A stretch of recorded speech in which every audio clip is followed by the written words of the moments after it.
toca neste coração, nesta hora, em o nome do Senhor Jesus. Amém? Queridos, pega o seu copo com água, porque no final nós vamos estar fazendo um ato profético. Lembra você que o Senhor Jesus, ele salva, esse é o símbolo, ele batiza com o Espírito Santo, olha o símbolo aí, a pomba. Jesus cura, cálice, é símbolo da cura, é o cálice que a farmácia usa, a medicina usa, e Jesus voltará, ele voltará como rei, eis aí o símbolo, a coroa. Os sinais da vinda de Jesus estão acontecendo, estão se cumprindo de uma forma veloz. Então receba Jesus como seu Senhor e Salvador. Se você não aceitou ainda, aceite a Jesus Cristo como teu Senhor, como seu Salvador. Amém? E se você está afastado, retorne para os braços do Pai em nome de Jesus. Hoje a nossa meditação é no livro de Marcos, no capítulo 11. Aqui nós vamos encontrar quando o Senhor Jesus, ele entra em Jerusalém, e logo que se aproximaram de Jerusalém, de Betfagé e de Betânia, junto do Monte das Oliveiras, enviou 2 dos seus discípulos, dizendo: ide à aldeia que está defronte de vós. Logo que ali entrardes, encontrareis preso um jumentinho sobre o qual ainda não montou homem algum, soltai-o e trazei-lo. E se alguém disser: por que você está fazendo isso? Dizei-lhe que o Senhor precisa dele e logo o deixará trazer para aqui. Glória a Deus. Então nós vemos aí, queridos, quando Jesus ele entra em Jerusalém.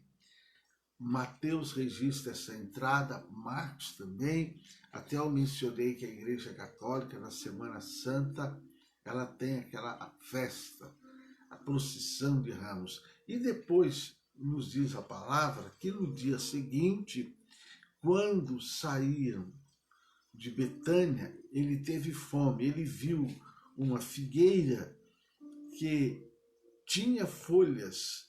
Então ele foi ver se dela acharia alguma coisa e não achou senão folha. E fala assim: porque não era tempo de figos. Então Jesus disse: nunca mais coma alguém fruto de ti para sempre. Por que Jesus disse? Aqui, não achou senão folhas, ainda que não estivesse na época da colheita de figos, aquela figueira à beira do caminho possuía uma vasta folhagem. Isto criava nos viajantes, como o Senhor Jesus, a expectativa de encontrar frutos. Essa espécie de árvore tem a característica de dar primeiros frutos para depois florescer. Olha aí. Portanto, a presença de vasta folhagem indicava que havia frutos. Olha aí, gente. Que haveria figos. O Senhor, porém, nada encontrou. Então, essa figueira representava a nação de Israel longe do arrependimento e da fé genuína.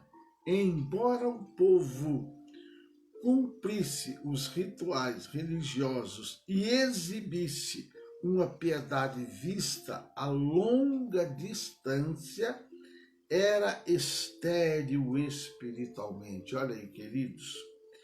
Esse episódio ensina que Deus não quer ver em nós a prática de uma religião ou uma aparência santa, e sim encontrar obediência, fé e justiça. Então, queridos, é uma pergunta que todo mundo faz: por que Jesus amaldiçoou aquela figueira?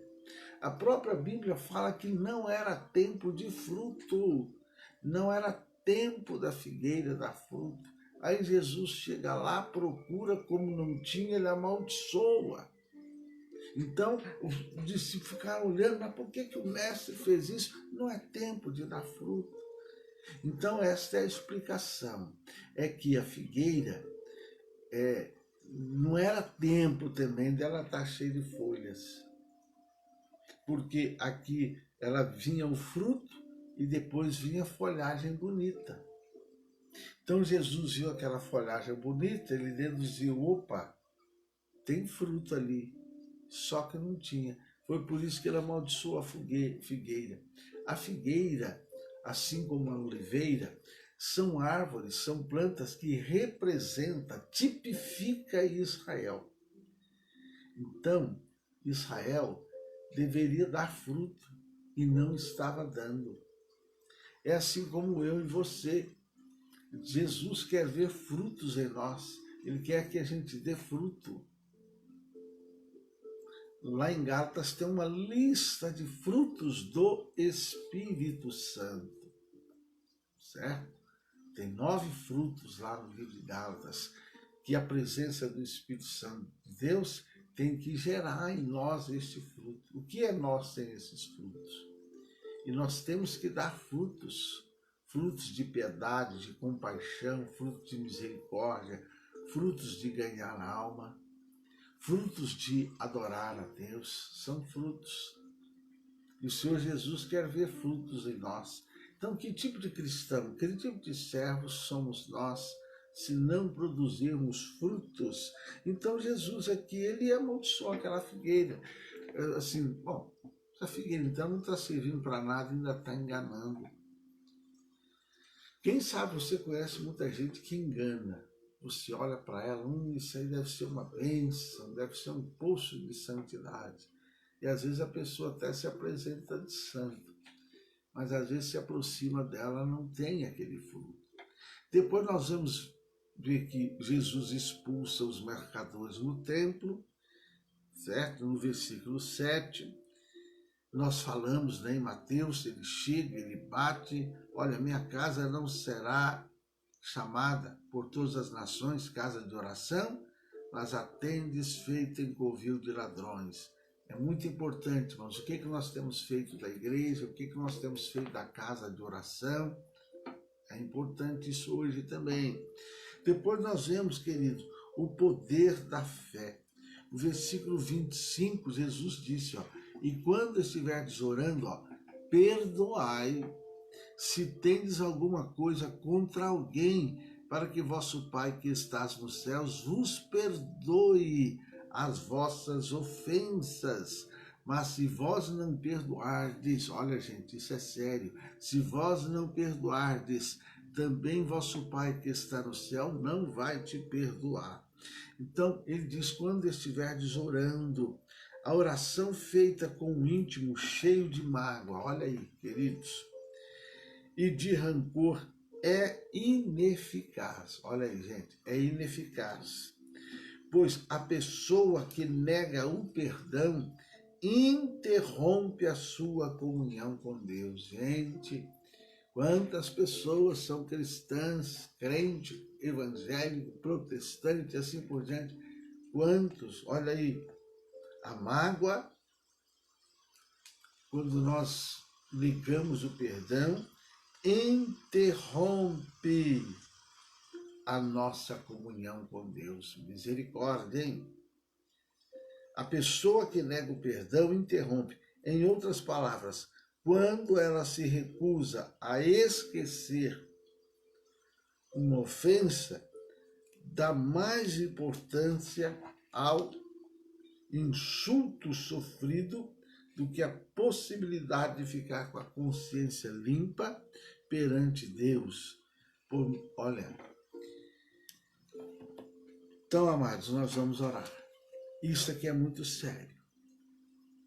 Quando nós guardamos a mágoa no nosso coração, A palavra de Deus diz que o nosso relacionamento com Deus, você que é casado ou já foi casado, sabe disso. Uma coisa importante na vida do casal chama-se intimidade. E você sabe que quando um dos dois está bravo, está com raiva, está nervoso, está magoado, você sabe que não tem nem como se aproximar um do outro para ter essa intimidade.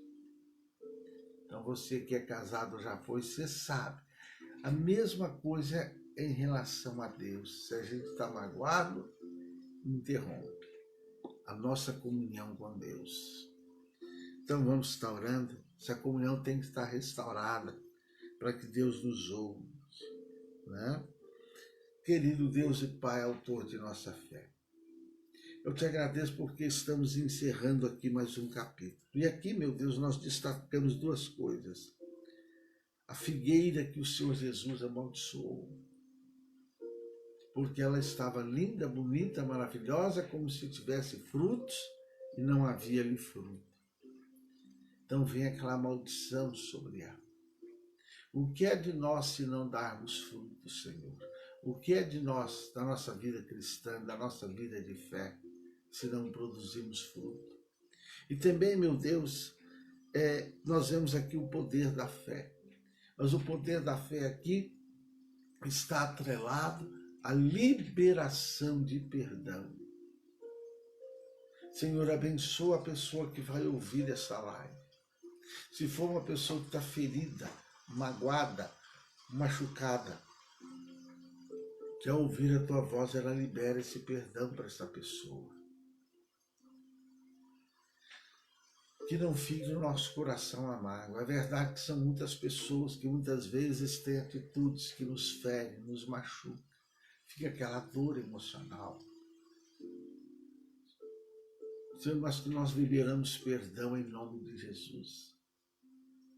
A nossa intimidade com o Senhor, ela não pode ser interrompida. Meu Deus, e a mágoa muitas vezes ela desencadeia até enfermidade no nosso corpo. Pai, eu abençoo agora esse copo com água. E quando essa pessoa tomar essa água, eu quero profetizar que essa água vai limpar não apenas as toxinas e a acidez produzida agora à noite, mas que essa água também vai purificar essa mente, esta alma, esse coração. Vai limpar essa mágoa, esse rancor. E esta vida vai entender que ela precisa liberar esse perdão para que a comunhão com o Senhor seja restaurada. Amém? Pode beber essa água.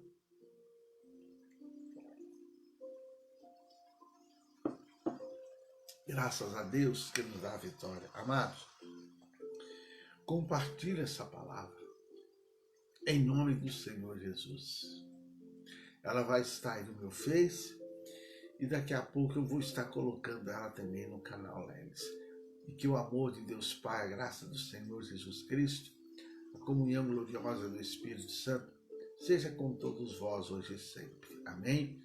Vou estar orando agora, vou estar orando por vocês, em nome do Senhor Jesus. Graças a Deus que nos dá a vitória. Um beijo no teu coração.